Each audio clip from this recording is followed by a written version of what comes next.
In the dynamic landscape of American politics, two major political parties, the Democrats and the Republicans, stand at the forefront, each representing distinct ideologies and visions for the nation's future. From the energetic and polarizing leadership of former President Donald Trump to the current presidency under Joe Biden of the Democratic Party, these political entities shape the policy debates, governance, and direction of the United States. In this video, we'll delve deep into the key figures and contrasting approaches of the Democrats and the Republicans, shedding light on their impact on the nation's political fabric and the economic performance in both Democratic eras. So, let's get started. Both Democrats and Republicans have had a mixed economic performance. When Donald Trump took office, he inherited a stable economy from Barack Obama, steadily growing for 8 years after the 2007 to 2009 economic downturn. There was consistent job growth during this time and inflation remained low. However, wages saw a slight improvement, and the increases in the GDP and job creation were mainly a continuation of trends that started during the Obama administration rather than direct outcomes of specific changes made by Trump. In the early years of Trump's presidency, Trump achieved a significant legislative win with a set of tax cuts for both companies and individuals in 2017. These measures had positive effects like boosting the stock market and encouraging investment and demand, but they also contributed to the increase in the US debt. Moreover, Trump signed 4 bills to provide relief to the American economy. The Coronavirus Preparedness and Response Supplemental Appropriations Act, signed March 6, 2020, allocated $8.3 billion for various initiatives. On March 18, 2020, Trump signed the Families First Coronavirus Response Act. The third bill, the $2.2 trillion CARES Coronavirus Aid, Relief and Economic Security Act, was signed on March 27, 2020, and the fourth package, Phase 3.5, signed on April 24, 2020, essentially replenished programs established in the CARES Act with $484 billion. Now, what about President Joe Biden? In his government, he criticized how former President Trump dealt with the coronavirus and presented his 7-point plan, including requiring masks across the country, increasing testing, boosting the production of personal protective equipment, creating a fund to support state and local governments, allocating $25 billion for a plan to manufacture and distribute vaccines, and improving the nation's collaboration with the WHO. Before becoming president, Biden advocated for a stimulus and relief package more significant than $2 trillion, emphasizing increased support for states and more oversight. The American Rescue Plan, signed by President Biden on March 11, 2021, amounted to $1.9 trillion, ranking among the US history's most substantial economic rescue plans. Moreover, when Biden assumed office, the economy was still recovering from the effects of the COVID pandemic shutdowns. Significant stimulus aid was passed during his administration to support the recovery, leading to a substantial increase in spending.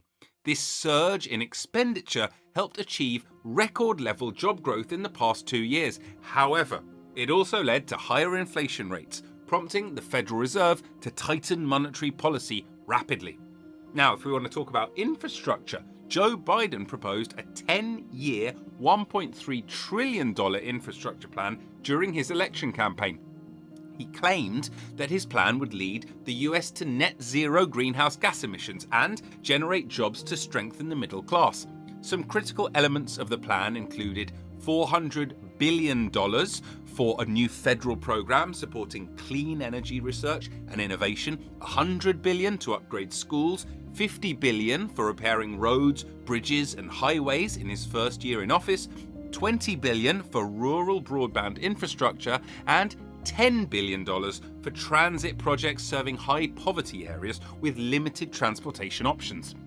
Biden mentioned that the plan would be funded by reversing the excesses of the Trump tax cuts for corporations, reducing incentives for tax havens, evasion and outsourcing, ensuring corporations pay their fair share, closing other loopholes in our tax system. Okay, now let's discuss the economic growth in the Trump and Biden eras.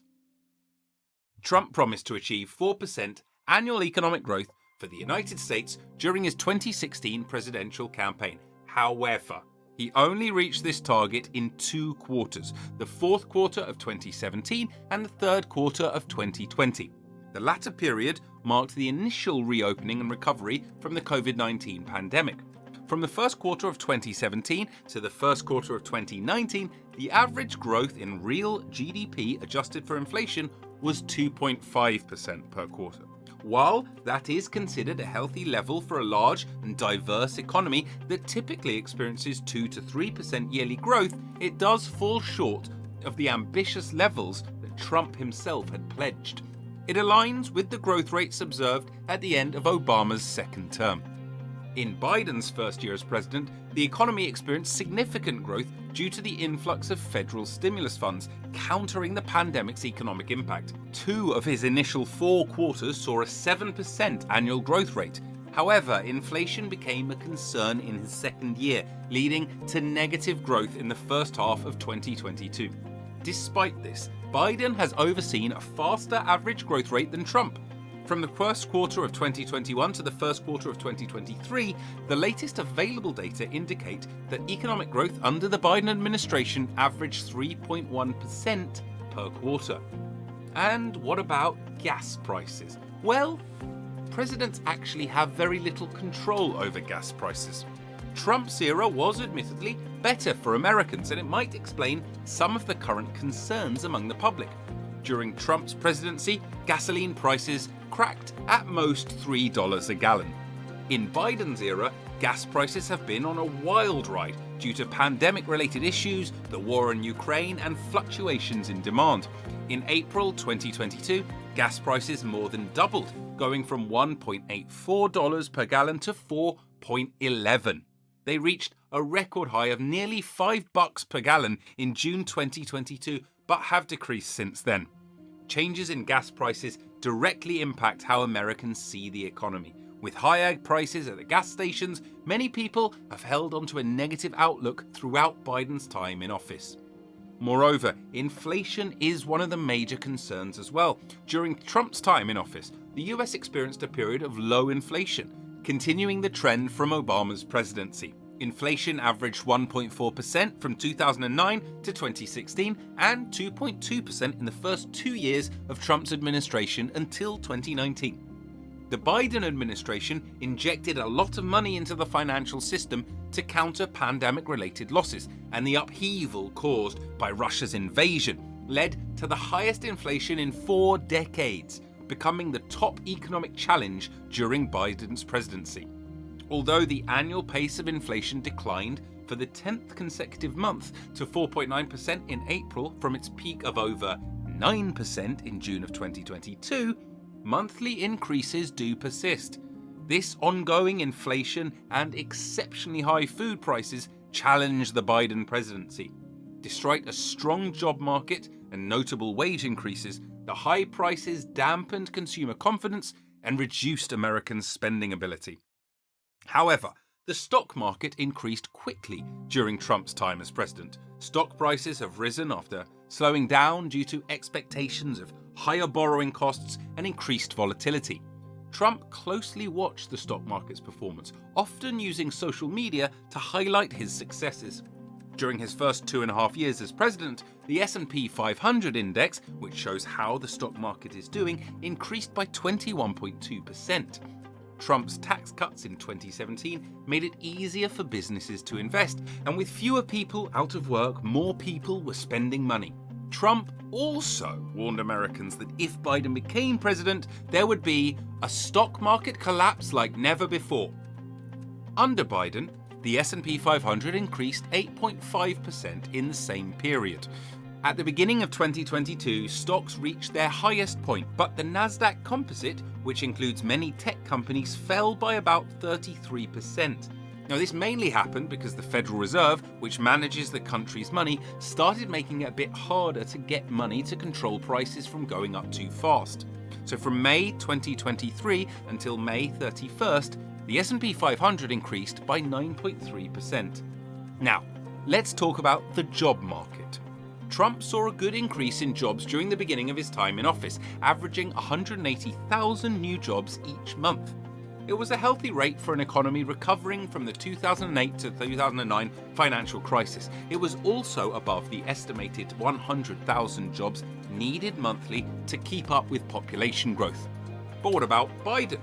He experienced a surge in the job market with an average of 470,000 new positions each month since he became president. Although he inherited a recovering labour market after the COVID-19 pandemic, job creation has consistently exceeded economists' expectations, even amid concerns of a possible recession. In Biden's first 2 years as president, the US recorded the highest job growth. The total number of jobs in the workforce has now surpassed the levels before the COVID-19 recession. And now, what about consumer confidence? Consumer confidence is crucial because spending propels nearly 70% of the US economy.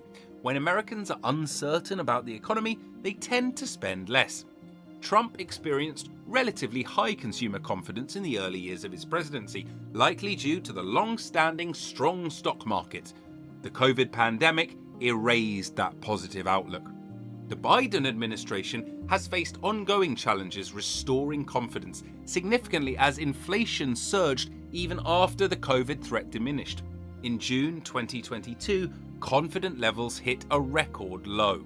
Throughout the current inflationary episode, consumers have shown resilience under strong labour markets, but their anticipation of a recession will lead them to pull back when signs of weakness emerge, wrote Joanne Su, Surveys of Consumers Director at the University of Michigan, in regards to Biden's administration. Lastly, let's look at the GDP in the Biden and Trump era. It increased in the Joe Biden era, but declined in the Trump presidency. So, both Democratic eras have their ups and downs with different plans of action, and what the future holds, well, you can see that in our upcoming videos.